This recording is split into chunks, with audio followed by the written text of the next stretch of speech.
nangyari sa Corazin, Bethsaida at Capernaum na hindi natin alam kung bakit siya'y sukang-suka sa tatlong ito. Ang sabi ni Juan Evangelista, kasama na ito sa hindi nasusulat. Magandang hapon o gabi po sa inyong lahat.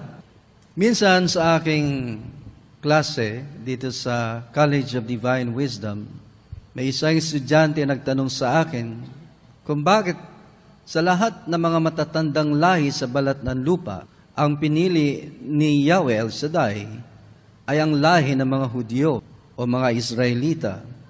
Bakit hindi daw ang mas matatandang lahi sa balat ng lupa, katulad ng lahi ng mga tiga-India, o kaya yung mga Persians na ngayon ay ang mga bansang Iraq o Iran, o kaya ang lahi ng mga tiga-Ehipto?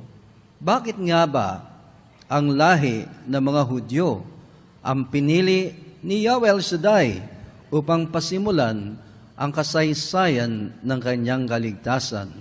Awika ko siguro nasa geography. Kaya kung saan nakaluklok ang bayan ng Israel ngayon ay ang tinatawag na Middle East. Nasa gitna ng tinatawag nating silanganan. Ito yung nagigitnaan ng mga bansang maituturing nating mga kanluranin at sa kanan ang mga bansang mabibilang sa mga silanganin. Kaya nasa gitna ang tinatawag nating bayang Israel. Napakunot ako ng noo at sinabi ko, oo nga buti na lang ang pinahil niyang lahi ni Yahweh El Shaddai ay lahi ng mga Hudyo. Mantakin ninyo kung ang lahi ng mga Inchik ang pinili ni Yahweh El Shaddai, may problema tayong mabigat. Kalaban natin ang mga Inchik diyan sa sigalutan sa South China Sea. Hinanap ng ating Panginoon kung bakit sukang-suka siya sa tatlong maliliit na lugar. Ang hagod ng ating mabuting balita, nasusuka siya pagdating sa Corazin. Ang Corazin ay isang mistulang maliit na munisipyo sa hilaga ng siyudad ng Jerusalem. Ito namang Bethsaida na tinatawag ay isang nayon na pinupugaran ng mga mangingisda sapagkat ito'y nasa dalampasigan ng Sea of Galilee. Ang Capernaum, ito namang Capernaum, nagigitnaan ng isang o dalawang malalaking kalsada na nag-i-intersect.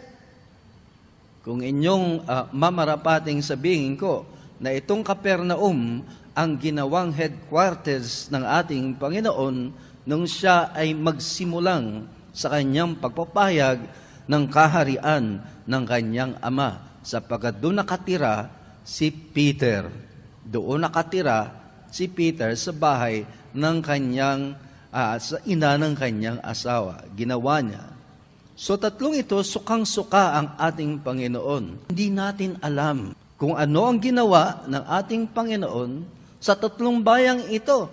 Kaya nga, totoo, ang pagsasaksi ni Juan Evangelista at sinaad, maraming ginawa ang ating Panginoon na hindi nasusulat.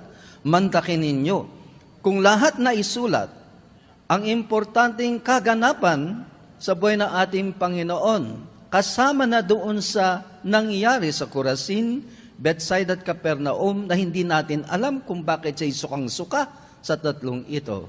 Ang sabi ni Juan Evangelista, kasama na ito sa hindi nasusulat. So, kiliti lang ng ating guni-guni o imahinasyon, ano ba talaga ang nangyari? Thank you, God.